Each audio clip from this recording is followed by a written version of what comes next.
You see a bowl of peanuts. It's sitting on a bar. Someone reaches in, and they don't think about it. We rarely do, right? But inside this simple, unassuming snack, well, there's a story that travels from a crisis in wartime Mexico City all the way back across the Pacific. And this story, it tells us something really profound about the country that created it. So where did the snack really come from? Well, our story begins in 1943 in the La Merced neighborhood of Mexico City. It begins with a man named Yoshike Nakatane. The war had found him, even here. You see, his employer, a Japanese business owner, had just been deported, classified as an enemy alien. And just like that, Nakatane was left with 5 children to feed, no job, and really only a memory to fall back on, a candy shop in a town called Suito, on the other side of the world. He was facing a personal crisis, one born from a global crisis, and out of that came an invention. Nakatane went to the massive La Merced market, and he was searching for one key ingredient from his memory, rice flour. But in wartime Mexico City, there just wasn't any. So he turned to what was everywhere. What was Mexican? Wheat flour. And that single substitution, a practical choice born of necessity, not some flash of inspiration. That's what makes the Cacahuate Japonese a Mexican snack. It was never really Japanese to begin with. His customers, who started lining up outside his little workshop, they seemed to get this instinctively. In fact, they are the ones who gave it its name, Cacahuate Japoneses, Japanese peanuts. With that name, they were keeping only part of the recipe that was still from Japan, the man who made them. Now, let's just think about the scale here. At the time of this invention, the entire Japanese community in Mexico was fewer than 6,000 people in a country of 20 million. I mean, it's a statistical rounding error, and yet their legacy is everywhere. That peanut is in your hand. The purple jacaranda trees bloom all across Mexico City every March. The spicy sweet chamoy is drizzled on your mango. This is a story about the vast distance between those two facts, the smallness of a community and the sheer, undeniable scale of what it left behind. And this reveals something crucial. Mexico doesn't just absorb foreign influence, it digests it. It breaks it down, takes what it needs, and makes it a permanent, inseparable part of itself. And digestion, unlike absorption, is irreversible. Which brings us to the question that's going to guide us through this entire story. Can a country uneat what's already running in her blood?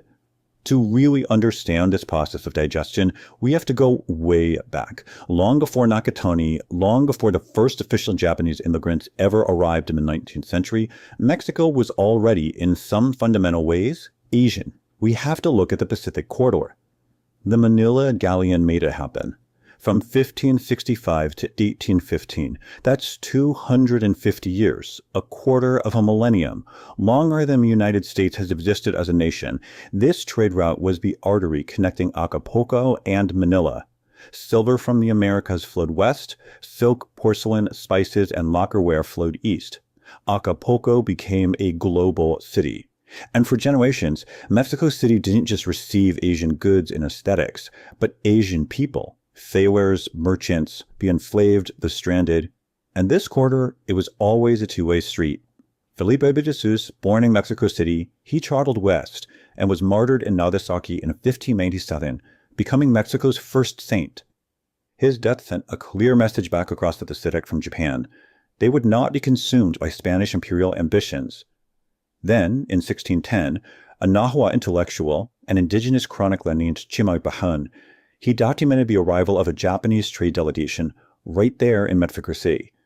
He wrote about their swords, their clothes, their faces, trying to find the words in his own language for something so new.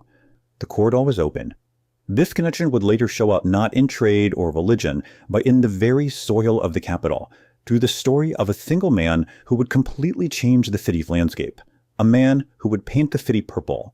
His name was Tatsugoro Matsumoto. He arrived in Mexico in 1896. He was in Uekishi, a master landscape architect. He came alone with no community here to support him, armed only with his profound skill. And it turned out the city needed exactly what he had. The ruling elite were building these grand European-style mansions, and those mansions needed gardens. Well, soon, his reputation for artistry reached the presidential palace, and President Porfirio Diaz himself put Matsumoto in charge of the gardens at Chapultepec Castle. A single Japanese man was now tending the gardens of the Mexican presidency. Years later, a new president, Álvaro Obregón, he had a vision. He wanted to copy Washington, D.C.'s famous cherry blossoms, a symbol of friendship with Japan, and plant them along the grand avenues of Mexico City. Japan's foreign ministry deferred to the expert on the ground. They asked Matsumoto if it would work. His answer was quick and it was definitive. No. The climate was all wrong. The city's mild winters just didn't have the cold snap the trees needed. The blossoms would never come. But he had a better idea. He proposed the jacaranda, a tree from South America that he'd already been growing in his greenhouse, a tree he had already proven was perfectly adapted to the city's dry spring. The Mexican poet Carlos Pellicer once tried to describe what the city becomes every March. When Matsumoto's decision comes into full, glorious bloom, he wrote, "Hay azules que se caen de morados." There are blues that collapse into purples. A foreign tree, chosen by a Japanese gardener, has become a Mexican season. Today, most residents who wait for that purple bloom have never even heard Matsumoto's name. The origin story has become unnecessary. And then came December 7th, 1941. The attack on Pearl Harbor gave the Mexican government a reason it wasn't waiting for and an instruction from its northern neighbor it just couldn't refuse. Things moved fast. On the very day of the attack, Japanese subjects in Mexico were blocked from their bank accounts. Soon after, their property was frozen. It couldn't be transferred or sold. Naturalization papers were suspended or just flat out revoked.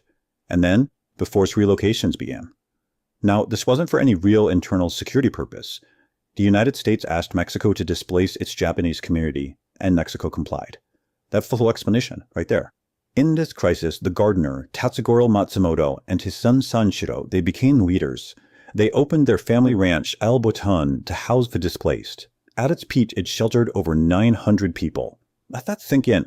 900 people from a community of 6,000. 15% of every single Japanese person in Mexico housed on one family's land. This one fact really shows you the intimate scale of the community. There was less of an ethnic enclave and more like an extended family based in the crisis together. This forced displacement changed the community forever.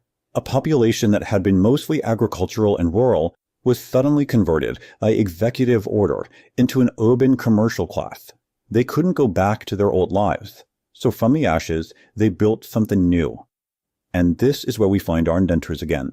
Yoshige Nakatani, jobless after his employer was deported, used wheat flour instead of rice flour and created the Cacahuates Japoneses.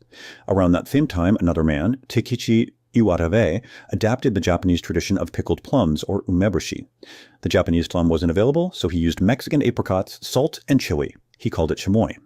When Iwatabe's own company later folded, he shared his recipe not with another Japanese immigrant, but with a Mexican employee, Felipe Zuniga Chavez. Chavez went on to found the beloved Miguelito bread.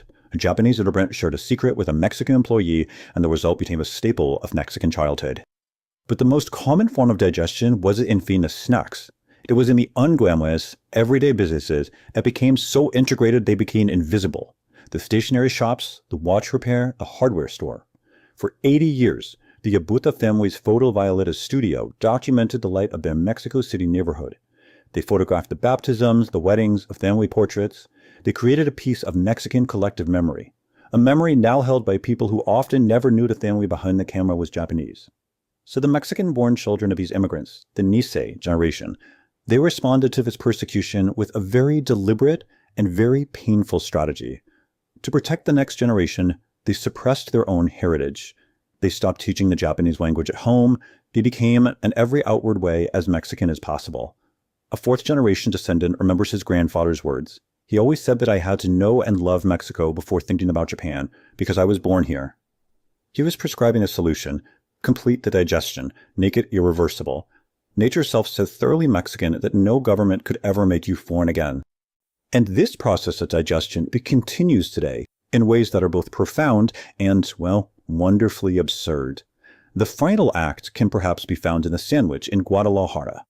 I mean, just consider the two philosophies. On one side, you've got sushi, an art of precision, elegance, restraint. On the other side, you have Guadalajara's signature sandwich, the torta ahogada, the drowned sandwich.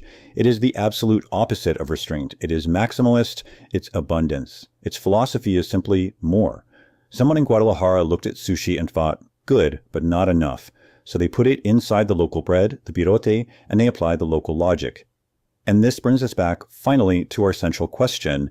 After the Galleons, the gardener, the displacement, and the sandwich, can a country uneat what's already running in her blood? The jacarandas bloom every March, whether anyone remembers Matsumoto or not. The chamoy is on your mango, and nobody even agrees where it came from. The photo of your grandmother's wedding was taken by a family you never knew was Japanese. And in Guadalajara, someone put sushi in a sandwich, because it was good, but it wasn't enough. The answer is in your hand. It always was. Basta. This is Mexico.